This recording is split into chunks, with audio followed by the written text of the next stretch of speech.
learning and growth has gone by, and now more than ever, teachers all over the world are working together, focusing on building resilience and embracing the challenges in education. This is why, just like in 2020, 3 binational centers in Argentina are hosting the Teacher Capacity Building 2021 program. ICANA from Córdoba, ICICANA from Salta, and ATICANA from Tucumán. The program consists of a series of 15 webinars delivered by a group of committed and hardworking teachers who are all alumni of U.S. Embassy-sponsored programs. They are generously sharing their expertise and best practices during this challenging time to help EFL teachers in their current teaching practice, whether it is virtual, in person, or hybrid. Our deepest thanks to all the alumni presenters and the US Embassy for their help in the organization and delivery of this program. A very special thanks to Norris Servat, coordinator at the Public Affairs section of the Embassy of the United States in Buenos Aires, and to Giselle Dubinsky. Thank you, Eleonora Salas, Academic Director at ICANA, Córdoba, and thank you, Claudia Corimayo, Academic Director at ICICANA. Before I introduce our presenter for today, I have a small announcement to make. Please type your questions in the Q&A section at the bottom of your screen, because at the end there will be time to answer some questions. And we will download the link for your certificates in the chat section at the end of the webinar so that you can get your certificates. I will now present Gonzalo Diaz. He was graduated as a teacher of English as a foreign language from Universidad Nacional de Tucumán. Since 2018, the US Embassy in Argentina has granted him 2 scholarships that boosted his reflection on what the 21st century demands from educators. With his motto, "Teachers never stop learning," he has been involved in different global projects, and he has taken steps towards keeping himself proactive and open to share what has been learned with colleagues worldwide. Today, he's going to talk about SDGs and ELT, how to make them converge in our school year. Gonzalo, this is all for you. Hi. Hi. Thanks a lot. Thanks a lot, Gabi. I'm so glad to have this chance to talk to all of you. I have seen on the chat room that there are some people from Ecuador, and well, there is my friend Jima from Ghana, Africa. So glad to have her here. and well, so right now we're going to start talking about this topic that for some it might be new, and for some others it might be something that they have already they can know a lot about. So I hope that they're good. I hope that I'm sharing my screen. Okay, good. I think that the screen is being shared. Okay, so we're going to talk a little bit about SDGs and ELT, the Sustainable Development Goals and English language teaching.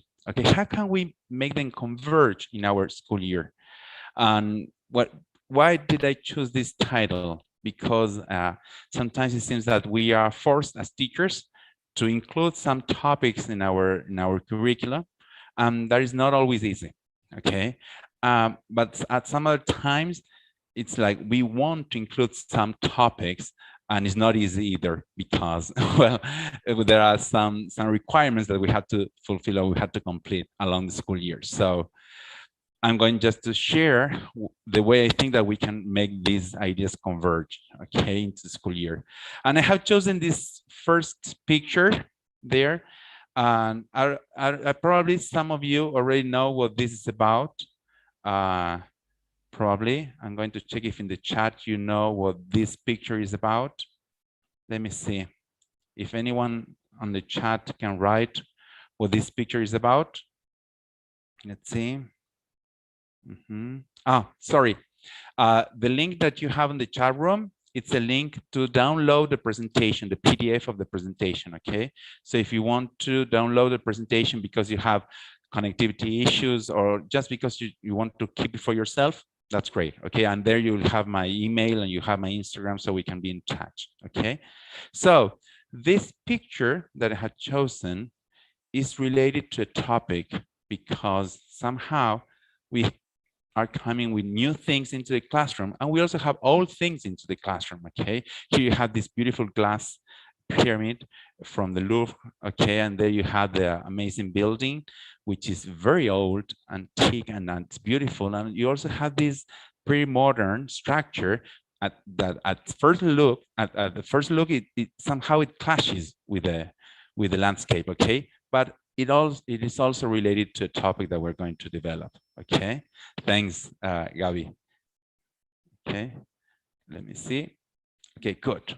Well, there are moments when you have these sort of wow moments, okay? And I wanted to share this with you. In every single webinar that I had the chance to talk about, to participate, I share the people I truly care about. Okay, I like to share personal things, and I like to give that personal touch every time that we have the chance to meet. And here I'm sharing this picture that it was taken in 2018. And there you have some friends of mine, Natalia and Fernanda, they are teachers of English here from Tucumán. And you also have other teachers, such as, for instance, you have Natalia Caravaggio from Venezuela, but she's living in Washington, D.C. And she works for a foundation that it's called Girls Running. Actually, it's somehow she promotes women to run for political positions, okay? Then you have Eartha. Eartha is a teacher from England, Eartha Pound. She's an educational, physical education teacher, okay?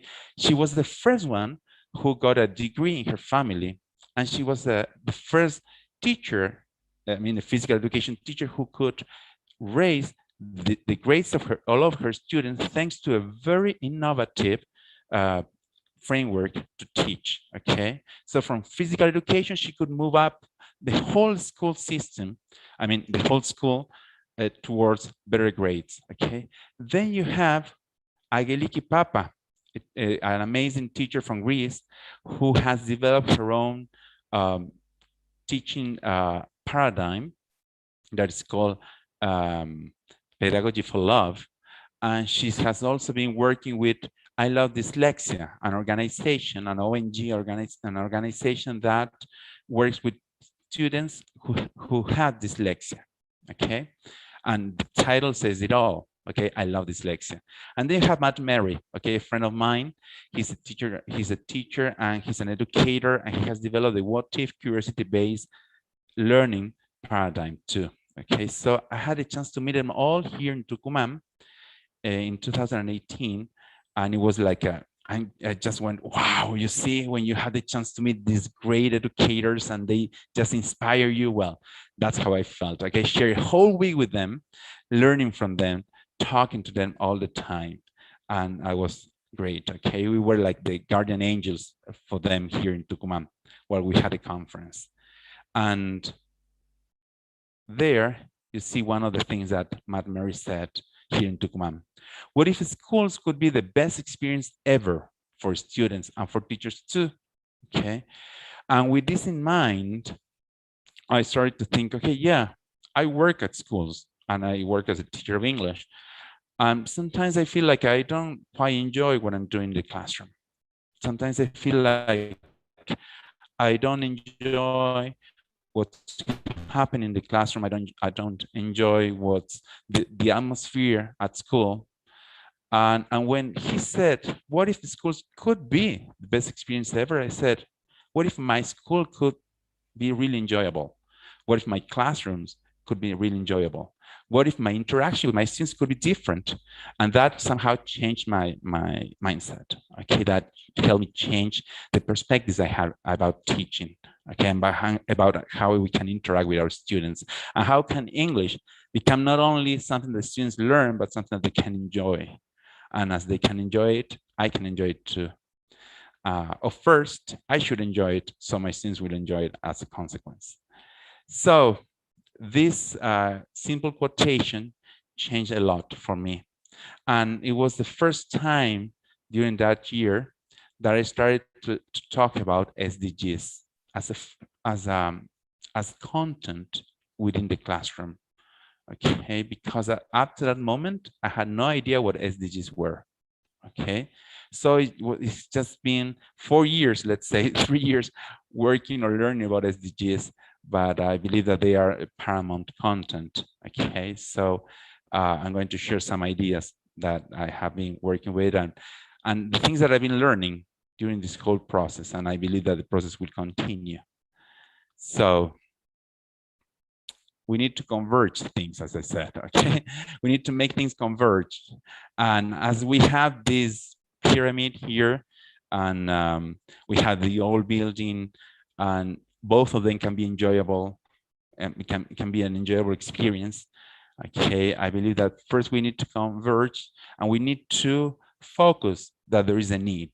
Okay, there is a need, and I'm going to share some of the needs I believe that nowadays are vital in the classroom, and not only from the classroom to the world. Okay, so we have consequences of the climate change. Okay, nowadays we have massive wildfires everywhere. Okay, here in Argentina we've been suffering because of them last year especially, and if we have people from Cordoba, people from Tucumán, well, we had horrible moments, and I hope that people who suffered a lot last year are much better this year.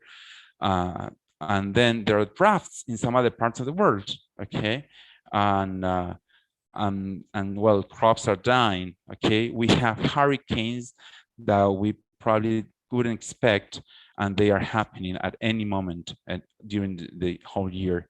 And well, the opposite. Okay, we might have droughts, but we might also have floods. Okay, and the economy, the way that our students live are affected. Okay, because they all affect people. Okay, all of these elements affect people. Okay, some way or other. Okay, nobody can say that the climate change is just something that doesn't exist. Okay, we might have heard that at some moment about I mean in the mouth of, I don't know, politicians, something like that, but as teachers we know that the consequences of climate change are real and that we need to do something about them too. And we all expect to have zero hunger in the whole world, okay? Because we know that when our students, and I hope that none of your students had to suffer from hunger, or that they get to school hungry. And I hope that none of them get to school that way. But we know that it happens. We know that that's reality too. And that we can do something about it, because we need to achieve food security. Okay, we need to know that food is safe everywhere in the world. We know that nutrition, especially for kids, it's something that needs to be improved. Okay, that our students, our kids at home, and even we as teachers, we need to improve our nutrition. Okay, because that's the way we can stay healthy and even stay and have and to be stronger in the classroom. Okay, and sustainable agriculture, it's a concept that might help people to thrive in life, for instance. Okay, I remember that once I met this teacher from Kenya, Peter Tabaichi, and one of the things that he did in the classroom was a project. Okay, he was everyone in his family were teachers. Okay, and he realized that in his schools every 3 years lots of the students dropped out. Okay, lots of students dropped out, and he wondered why. He started to do some sort of research, and he got to know that thanks to climate change, every 3 years they had droughts in their area. So he developed a system of crops that needed very little water. Okay, so he will take big bags with lots of compost. Okay, compost earth, and there he will put some water and he will start selecting certain crops that will grow within those bags. Okay, so he will pick up onions, he will pick up other crops that will be able. So somehow he helped his students that every few years, instead of dropping out and going to some other place to see if they could get food, they would have something to eat at home. Okay, so that's what this teacher did. And even nowadays, we're still fighting for gender equality. Okay, women and men are equal. That has to do with legal issues, that has to do with how they feel, how each of us feel within the classroom, and how we feel at home, and how we can get rid of violence at home. And even during these pandemic times, I know that violence at some places seems to have, I don't know, skyrocketed, but all the same, we are still fighting for gender equality. Okay, men and women are equal. Okay, in every single aspect. We need to still find a way to get that into the classroom. We need girls to study, and we need boys to study too, and to respect each other. Okay, with our differences too. So that's another need that we need to tackle within the classroom. And then for our students to be okay, we need decent work and economic growth everywhere. Okay, something that is sustained, something that is inclusive, so everyone can participate. We need employment, and we need decent work, okay, for our students, for their families, for their parents, so that they can study at school and they can have a good time at home, and they can help at home, and that they can have a good time without the need to go to work. Okay. Because, well, here in Tucumán, there has been some times in which we have seen pictures of our own students, I don't know, in a horse cart, grabbing trash in order to get some money, for instance. Okay, this might sound a little bit down in the dumps, but it's part of the reality too. Okay. So what are these goals? What are these goals I'm talking about? I said we need to consider a need that we have nowadays. Well, here I have chosen this picture by Ugur Galyen. Ugur Galyen is an amazing artist. He's a photographer from Turkey, and he has developed a whole series of pictures that are called that are called parallel worlds. Okay, as if in the world we have two worlds that are parallel. You can have the world of the girl on the left and the girl on the right. Okay, they are just the same height, they are just the same height, they're just the same age, but each of them have a very different world. Okay, and we need to make this a better world, not two parallel worlds, but we need both of them to have equal opportunities. So in the year 2012, during a Sustainable Development Conference, the UN has proposed what are called the SDGs, the Sustainable Development Goals. Okay, what are these? These are 17 different goals that we have. They are somehow considered universal. Okay, somehow they are considered needs or goals that we can all achieve in the world. And the claim that the UN made is that we need to achieve them by the year 2030. So we're very close. Okay, I heard about Sustainable Development Goals for the first time in the year 2018. So 6 years after they were declared and proposed to the world and to the governments everywhere. So you see, we are getting very close to the year 2013. So they're called the agenda that the UN has everywhere. Okay, and here we have 17 different topics that can be tackled. Okay, we have number one is no poverty, zero hunger. We have good health, quality education, gender equality, clean water and sanitation. And we have many others that I'm going to talk about some of them and how they can be included within the classroom. Okay, but you see, we have 17 different topics that can be developed during the whole school year. Okay, so it's not only one or two. We can choose any of them. Okay, we'll see how we can choose them. okay? Because not only the ones that I like as a teacher, but probably we should listen to some other people who are in the classroom too, okay? Well, again, conversion, okay? We need to convert. I believe there is a call. I believe that there is a call for all of us. I believe that there is a call for teachers everywhere. I believe there is a call for students everywhere. It's not only students, teachers, and also families, okay? From this pandemic context, we have learned that families are there for school too, okay? That are there for, even if they don't know the English language, they are there for our students, okay? And I have seen things so amazing happening in the classroom during the last 2 years, because I have seen teachers trying to help the parents learn how to pronounce simple sentences so that they can help their kids at home, okay?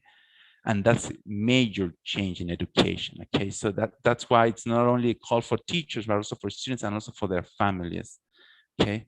So what's the call? It's a call to take action. It's a call to take action for the sustainable development, okay? We need to take action. It's not only something that we can talk about, discuss in the classroom, there must be some sort of action afterwards, okay? Probably the first steps can be discussing, okay? Probably the first steps can be just getting to know these SDGs, okay? Probably the first steps could be just getting to know which ones are more appealing to our students, okay? But then at some moment, probably not in the first school year, probably in the second school year that we are working with this, probably students will get more involved. They will start taking action, because probably you've seen this, that when our students are committed, they can do wonders in the classroom, okay? So it's just leaving just the floor open for them and telling them, okay, the floor is yours, so you can do it and you can do wonderful things.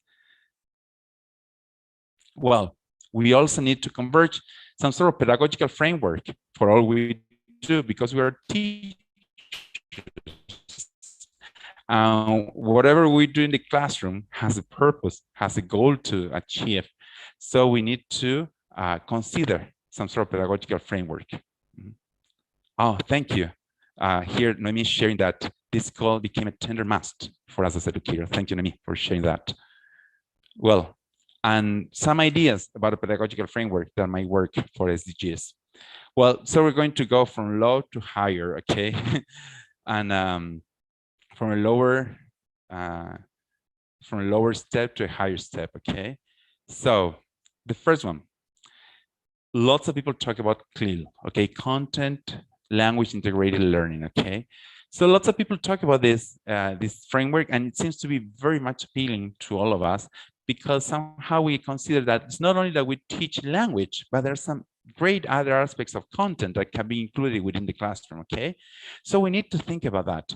Okay, what am I teaching? Okay, am I only teaching grammar, verbs, just, I don't know, some rules, or am I learning or teaching, sorry, something else within the classroom? And well, it has been proved that it's not only language that we learn, but within the language, there is culture, there is content, there are lots of other aspects that are needed to consider, because probably our students might not learn lots of words, but they might learn how to interact with other people, okay?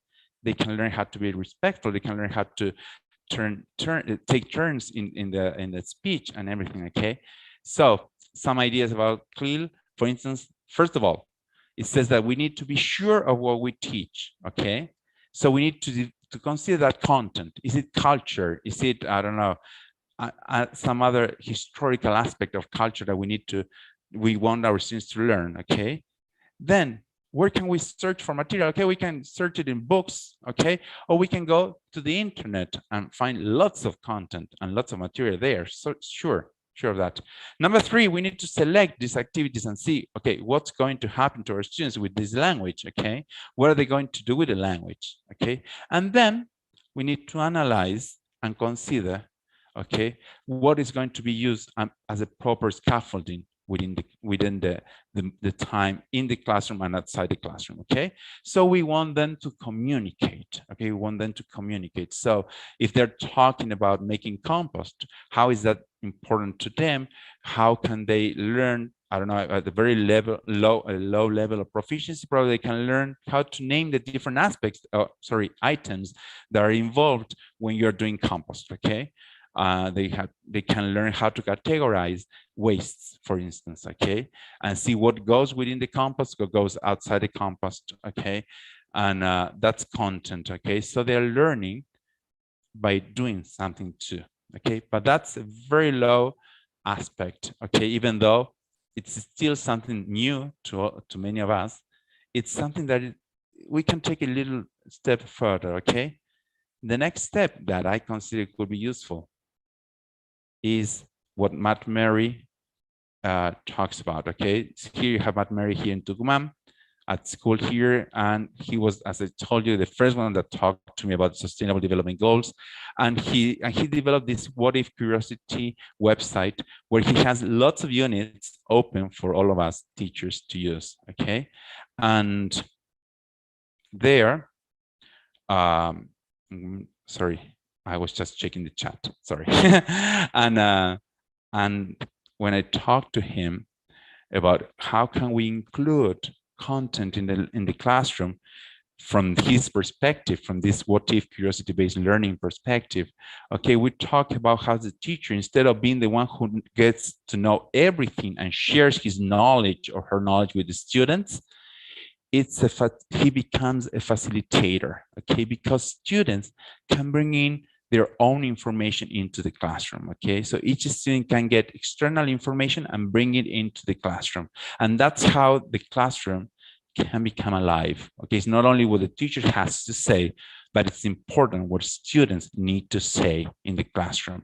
And probably, it's not, now that we have content and language integrated as a first step, we can start to consider what our students are curious about, okay?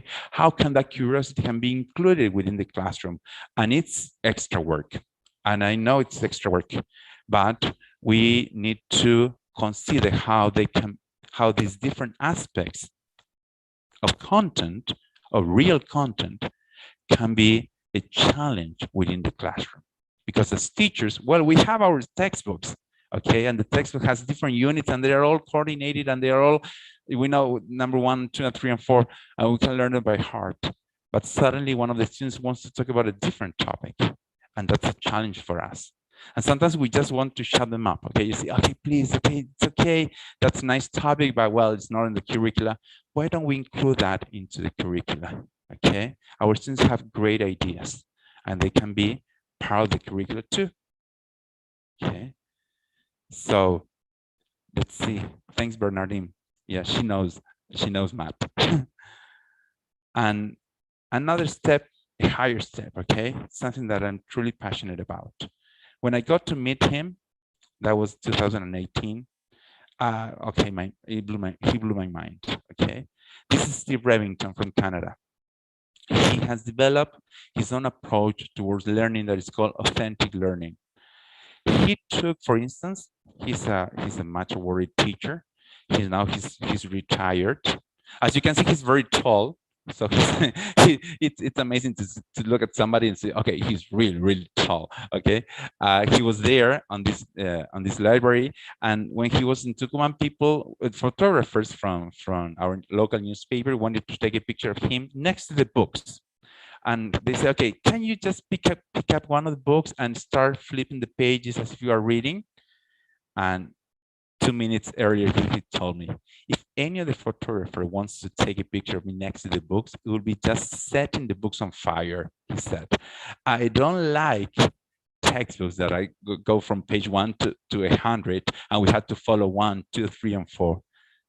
Books need to be alive in the classroom, and experiences need to be alive in the classroom. And so as you can see, the picture was different. It was him talking to the journalist and to me, okay? So because he didn't want to grab any other book and start reading it. And because he believes that learning should be something authentic, okay?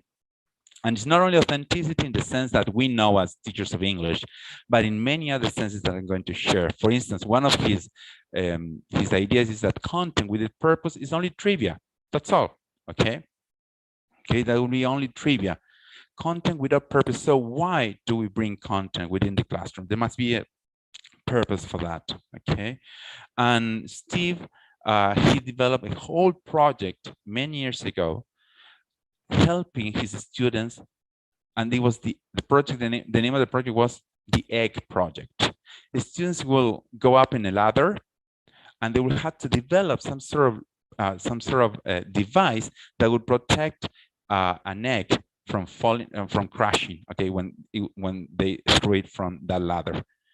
And with that idea, and that idea was developed for more than 20 years of teaching, he was able to teach nutrition. He was able to teach how to, things related to biology, aspects that were related to materials and concepts of physics to primary school students, okay?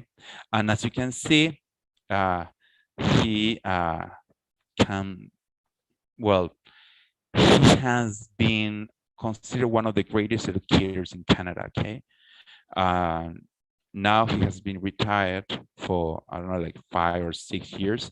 And he's been so kind as to train teachers on his authentic learning approach, okay? And from there, I had the chance to talk to him on many different occasions. He shared with me this, that is on his website. There's some aspects that are essentials for authentic learning, okay? First of all, we need to personalize the experience. Is that possible when we have 30, 40 students and when we're learning English as a foreign language? Yes, it is possible. It takes a lot of effort, but it's so rewarding, okay? We need our students to play roles within the classroom. It's not only that they can sit and listen to us, but they can be also teachers.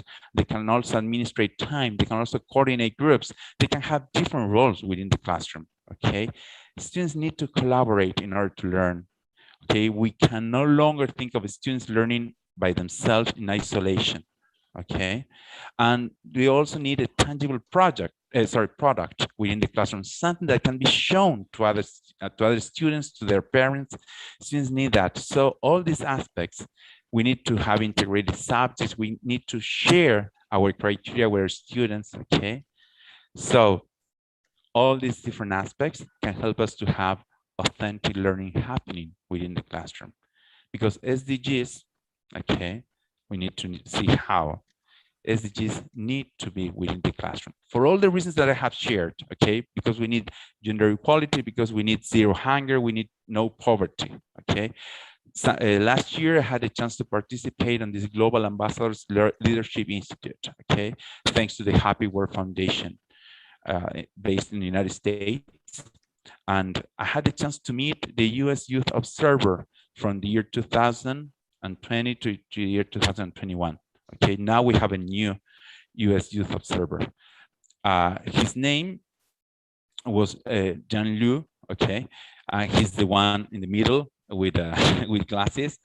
And he's the one who works at the UN, at the United Nations, observing how youth is, let's say, living in the, or how youth is protected thanks to the UN efforts, okay?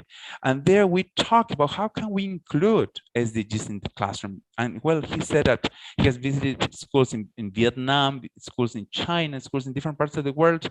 And he said that if you want to include the SDGs, you need to show the SDGs, okay? And so you need to show them in the classrooms somehow. You need to make a poster. You need to make them visible so students can ask, what are those things in the classroom? Why do we have so many colors in the classroom? Because you have seen that the SDGs are very colorful and they're very attractive. And well, here you have two SDGs that I believe that were we focused on that moment. Peace, justice, and strong institutions, and partnership for the goals, okay? Also, we needed to consider partnership in order to achieve these goals.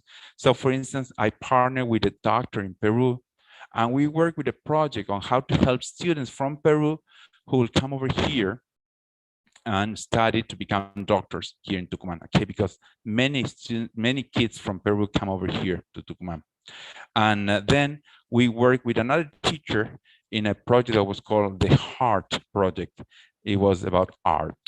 Okay, so how can we share what our students do in the classroom about art with other students in the whole world? So we created a network that was all online, so students could share their artistic work with students from other parts of the world.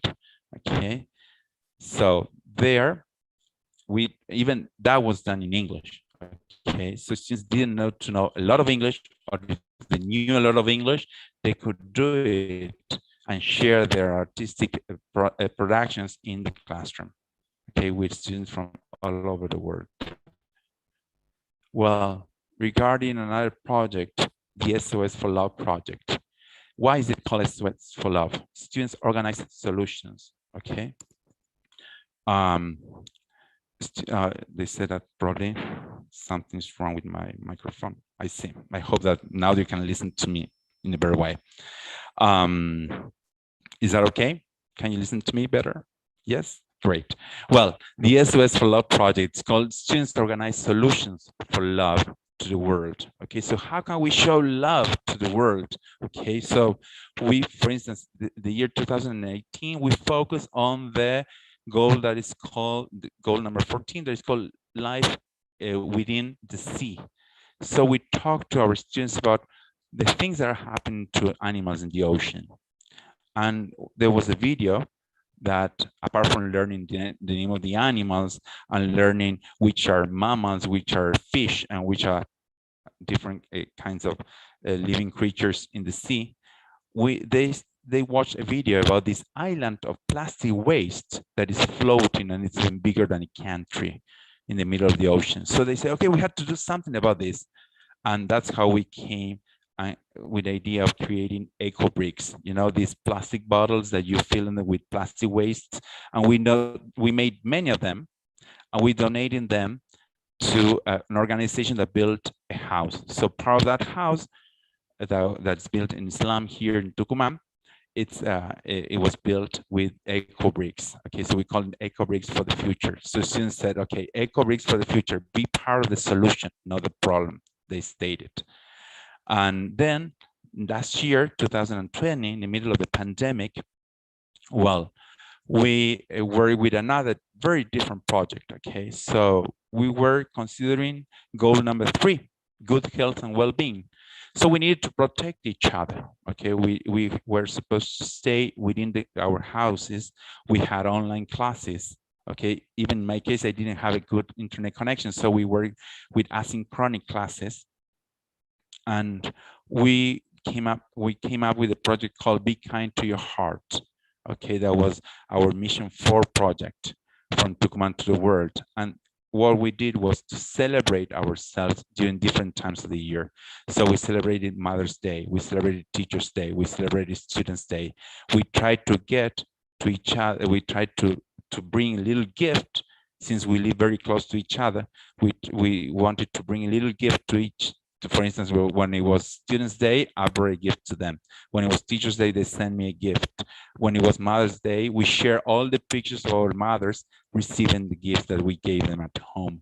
Okay, and it was not breaking the lockdown, but it was just moving a little, just a few steps, and trying to get to reach the doorstep of the other student and give a little gift to them. Okay, and we work with the language there. Okay, because we work with phrases that were motivational, that were inspiring, and that gave us strength to move on during lockdown time. Okay, I want to share, what another teacher from Tucumán does. Her name is Maria Eugenia Sanz. She's considered a champion for this project, the SOS for Love project. Sorry, Gonzalo, I'm sorry. Yes. Sorry to interrupt. Yes. Could you put your mic a little bit further away from your mouth, maybe? Further, sorry. They're like explosions we hear. I don't know what, like interference. Okay, yeah. Let's try again. Thank you. Sorry for interrupting. No, it's okay. Thanks, Gabriela. Thanks.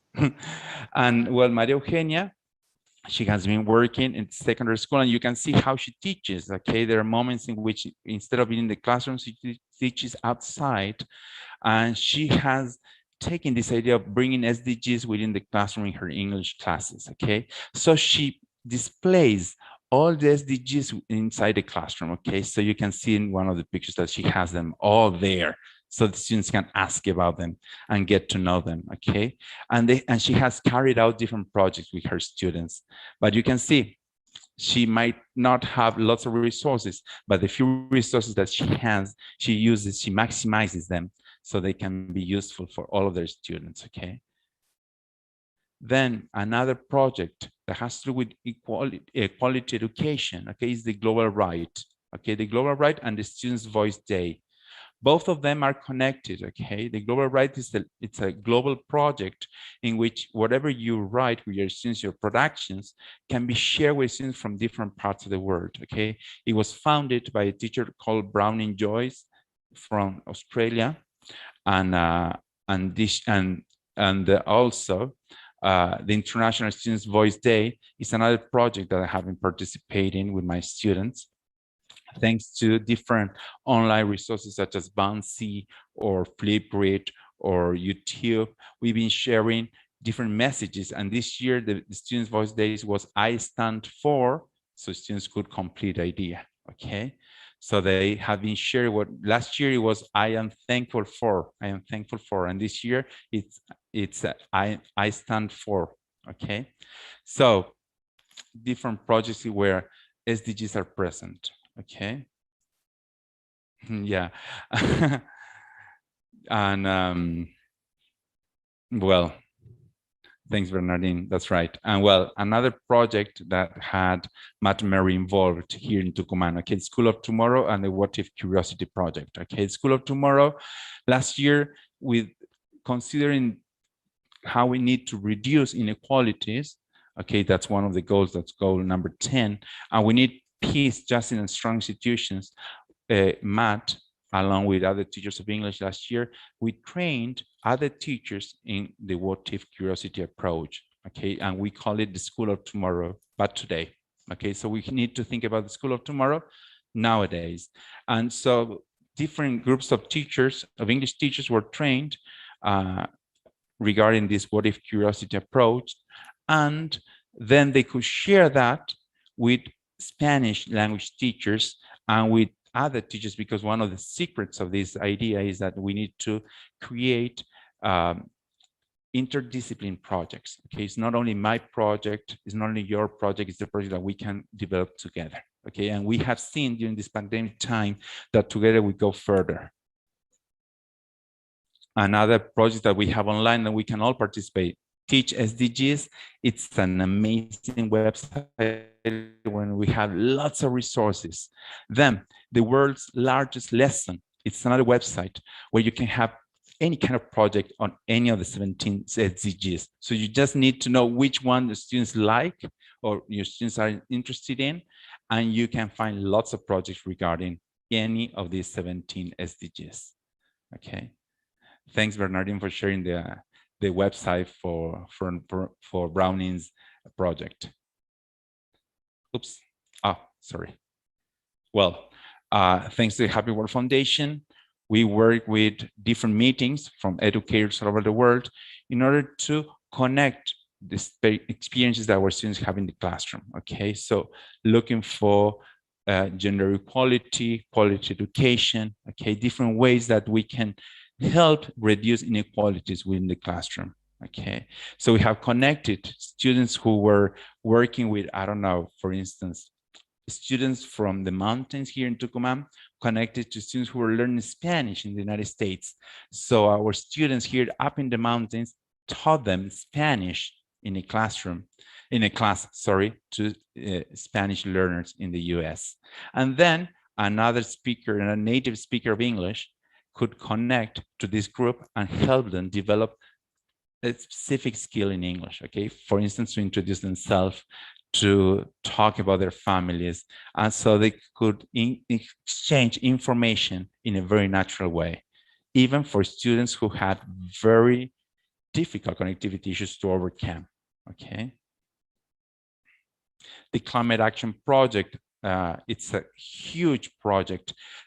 One of the things that most of them start in October, most of them start in October. Why? Because, well, the countries where the founders are located, classes start in September.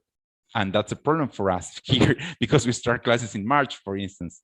But one of the great things about this project is that you can sign up for the project and you can inform them that you have already been working on the project. So you can document everything and share it when the time comes, okay? When October comes, you can share something that you have worked with in June or in July, in August, for instance. You can document all that, register all that information and share it in October.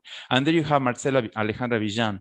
She's from Buenos Aires and she's an amazing teacher working with SDGs. She has developed lots of workshops on SDGs too. I didn't want to miss out calling her out because she helped me a lot learning about SDGs. And here in the Climate Action Project, you talk about responsible consumption and production. That's number 12. Climate action, number 13. Life on land and partnership for the goals. Okay. Well, there might be a brighter future. Sorry. I've been talking like crazy and non-stop, but there might be a brighter future. I believe that any of us who are attending this webinar can create an amazing impact in the classroom.